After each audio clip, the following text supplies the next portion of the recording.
그런즉 인자야 이스라엘 족속에게 말하여 이르라. 주 여호와께서 이같이 말씀하셨느니라. 너희 조상들이 또 내게 범죄하여 나를 욕되게 하였느니라.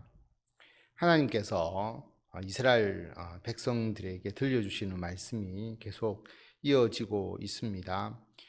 너희 조상들이 내게 범죄하여서 나를 욕되게 하였다라고 말씀을 합니다. 그래서 28절에 보면 내가 내 손을 들어 그들에게 주기로 맹세한 땅으로 그들을 인도하여 드렸더니 그들이 모든 높은 산과 모든 무성한 나무를 보고 거기에서 제사를 드리고 분노하게 하는 제물을 올리며 거기서 또 분향하고 전제물을 부어 드린지라. 하나님께서 출애굽시키셔서 그들을 맹세한 땅으로 가나안 땅으로 인도하여 드리니까 그들이 어떻게 했느냐 하면 높은 산과 무성한 나무를 보고 거기에서 제사를 드렸다라고 하는 것입니다. 그리고 우상을 숭배를 한 것이죠. 그 죄에 대해서 하나님께서 말씀하고 있습니다. 하나님은 그들에게 약속을 지키시고 또 좋은 것으로 주셨는데 그 좋은 것을 얻고 난 이후에 그것을 오히려 우상 숭배의 수단으로 삼았다라고 하는 것이죠. 그래서 앞에서 말씀하셨듯이 너희 조상들이 내게 범죄하여서 나를 욕되게 했다라고 말씀을 합니다. 29절에 보면 이에 내가 그들에게 이르기를 너희가 다니는 산당이 무엇이냐 하였노라. 그것을 오늘날까지 바마라 일컫느니라. 바마라고 하는 뜻은 높은 곳이라고 하는 의미를 가지고 있습니다. 높은 곳, 산당을 의미하는 것이거든요. 그래서 너희가 다니는 산당이 무엇이냐? 지금까지 산당에서 우상숭배를 행하고 있는 이스라엘의 모습들을 하나님께서 책망하고 계시는 것이죠. 그래서 30절에 보면 그러므로 너는 이스라엘 족속에게 이르라. 주 여호와께서 이같이 말씀하셨느니라. 너희가 조상들의 풍속을 따라 너희 자신을 더럽히며 그 모든 가증한 것을 따라 행음하느냐. 하나님께서 하나님의 뜻과 말씀을 따라야 되는데 조상들이 행하던 풍속, 습관이죠. 그래서 애굽에 노예 생활할 때는 애굽의 풍속을 따르는 것이 일반적이었을 것이고 가나안 땅에 도착을 하고 난 이후에는 가나안 사람들의 우상 숭배의 풍습을 그들이 닮아서 행하다 보면 나중에 위의 세대들이 하던 그 우상 숭배의 풍습이 마치 일반적 문화처럼 그 다음 세대에 전달이 되고 그래서 조상들의 풍속을 따라서 행하던 모든 일들이 실제로 보면 우상 숭배고 하나님을 대적하는 일 그리고 우리 자신을 더럽히는 일 하나님 보시기에는 행음하는 일이 되어버렸다라고 하는 것을 말씀하고 있습니다. 너희가 또 너희 아들을 화제로 삼아 불 가운데로 지나게 하며 오늘까지 너희 자신을 우상들로 말미암아 더럽히느냐. 이스라엘 족속아 너희가 내게 묻기를 내가 용납하겠느냐. 주 여호와의 말씀이니라. 내가 나의 삶을 두고 맹세하노니 너희가 내게 묻기를 내가 용납하지 아니하리라. 하나님께서 그 우상 숭배 행위에 대해서 말씀을 하시죠. 아들을 화제로 삼아 불 가운데로 지나가게 하는 그런 죄를 그들이 범했다라고 하는 겁니다. 암몬 족속의 우상이죠. 몰록이라고도 하지만 자녀를 불태우는 그 인신 제사를 드리는 그런 죄악들. 그래서 오늘까지 너희 자신을 우상으로 말미암아 더럽히고 있다라고 하는 겁니다. 그러니까 너희들이 내게 묻기를 내가 용납하겠느냐라고 그렇게 말씀을 합니다. 사실 우리가 성경을 쭉 읽다 보니까 이게 어디에서 왔는지를 놓쳐버릴 수가 있는데 사실은 우리가 읽고 있는 이 에스겔 20장 1절에 보면 일곱째 해 다섯째 달 열째 날에 이스라엘 장로 여러 사람이 여호와께 물으려고 와서 에스겔 선지자 앞에 앉아 있었죠. 거기서 지금 진행되는 이야기가 계속 이어지고 있는 겁니다. 왜 이스라엘 장로들이 왔느냐? 하나님께 하나님의 뜻을 묻고 궁금한 것이 있으니까 자신들이 어떻게 되는지 또 유다가 어떻게 되는지 그래서 하나님은 에스겔 선지자에게 말씀을 하셨죠. 3절에 보면 너희가 내게 물으려고 왔느냐 내가 나의 목숨을 걸고 맹세하거니와 너희가 내게 묻기를 내가 용납하지 않겠다라고 그렇게 말씀을 합니다. 그러면서 왜 내가 너희들에게 대답하지 않는지에 대해서 그들의 죄에 대해서 하나님께서 말씀을 하셨거든요. 그 말씀이 이어진 겁니다. 그래서 오늘 31절에 보면 너희들이 우상 숭배로 말미암아 더럽혀져 있는데 너희가 내게 묻는 것을 내가 용납할 수 있겠느냐라고 한 번 더 하나님께서 말씀을 하십니다. 그러면서 32절에 보면 너희가 스스로 이르기를 우리가 이방인 곧 여러 나라 족속같이 되어서 목석을 경배하리라 하거니와 너희 마음에 품은 것을 결코 이루지 못하리라. 우상 숭배를 하겠습니다라고 하나님 앞에 노골적으로 이야기를 하겠지만 우상 숭배 그것도 너희 뜻대로 되지 않는다라고 말합니다. 하나님 앞에 잘못하는 것, 우상을 숭배하는 것조차도 너희들 마음대로 될 것 같으냐?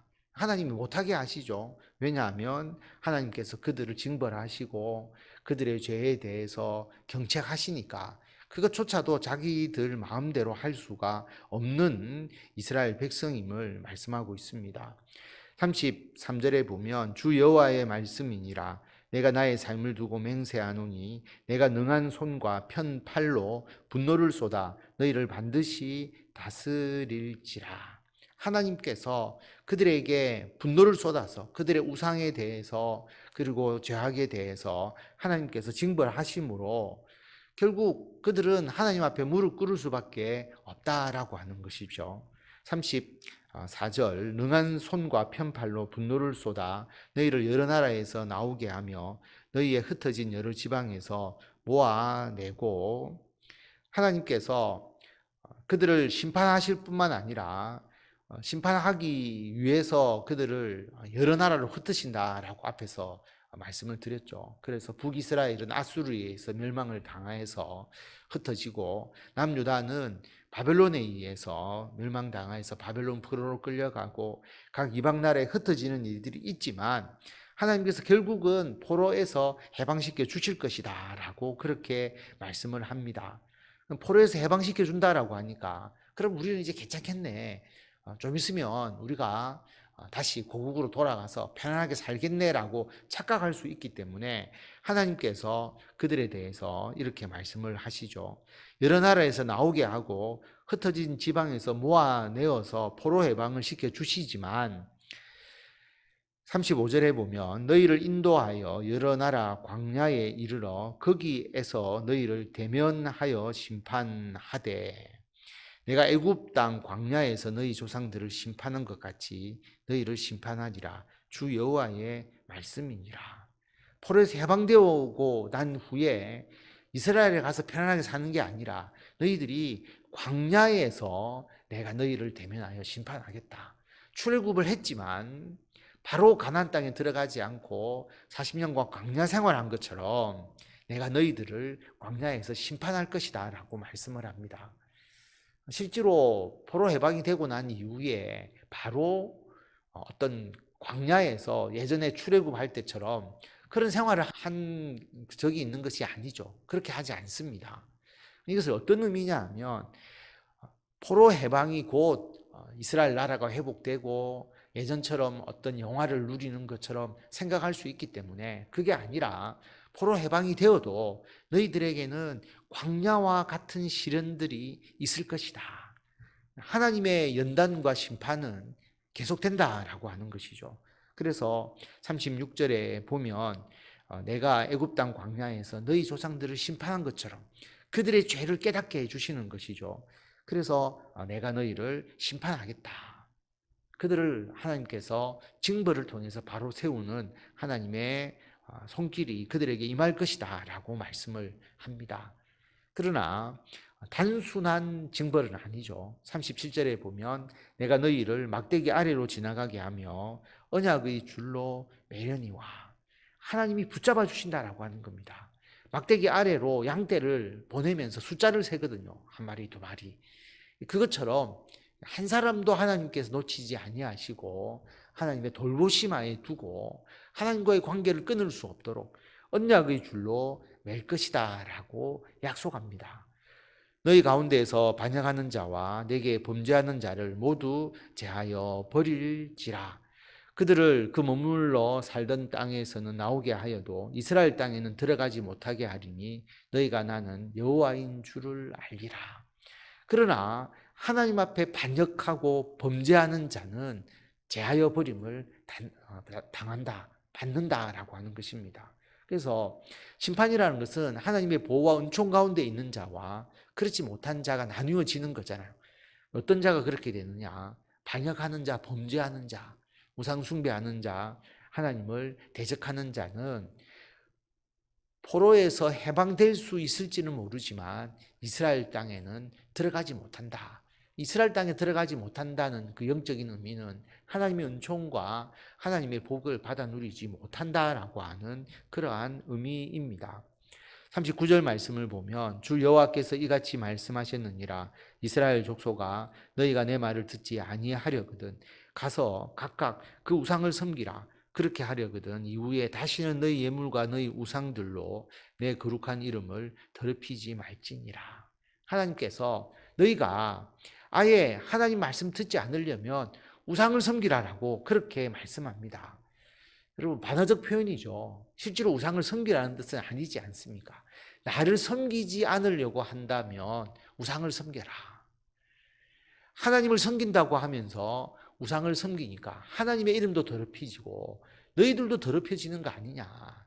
아예 우상을 너희들이 섬기고 하나님 안 섬기겠다라고 선언을 하면 더 이상 너희들이 나에게 제물을 드리지 않을 거니까 제물도 더러워지지 않고 그리고 하나님의 영광도 가려지지 않을 것이니까 아예 그냥 우상 숭배하라라고 그렇게 말합니다. 결국 하나님의 말씀은 우상이냐 하나님이냐 선택하라라고 하는 것이죠. 너희들이 풍습이라고 생각하지만 그거 우상이다. 그 풍습대로 행하지 마라. 하나님께서 말씀합니다. 그리고 이스라엘 백성들을 하나님께서 언약의 줄로 매시고 하나님께서 한 사람 한 사람을 보호하실 것이다. 그러나 악을 행하는 자, 반역하는 자, 대적하는 자는 하나님이 심판하실 것이다. 너희들이 어떻게 하겠느냐? 어느 길로 가겠느냐라고 하는 것을 말씀합니다. 악을 행한다면 아예 나에게 나와서 물을 생각도 하지 마라. 내가 대답해 주지 않는다라고 말하고 오히려 우상을 숭배하러 그렇게 가버리라라고 하나님께서 말씀하실 정도로 하나님은 정말 간절한 마음으로 이스라엘 백성들을 하나님께로 인도하시고 그 이스라엘 백성들에게 주의 은총을 주시기를 원하셨다라고 하는 것을 우리가 알 수가 있습니다. 하나님의 음성은 지금도 우리들에게 전달이 되죠. 여러분, 우리가 하나님만을 섬기고 이 세상의 문화와 이 세상의 풍습에 현혹되지 않고 예수 그리스도를 통하여서 우리들에게 주신 이 구원의 은혜에 감사하면서 주님의 영광을 위하여 금년 한 해도 우리가 열심을 다하여 살아왔고 내년에도 더욱더 그런 삶을 살아서 언약의 줄로 매임을 끝까지 당하고 그리고 막대기 아래로 양떼를 지나가면서 세시는 그 목자의 돌보심을 풍성하게 받아 누리시는 성도 여러분이 다 되시기를 바랍니다.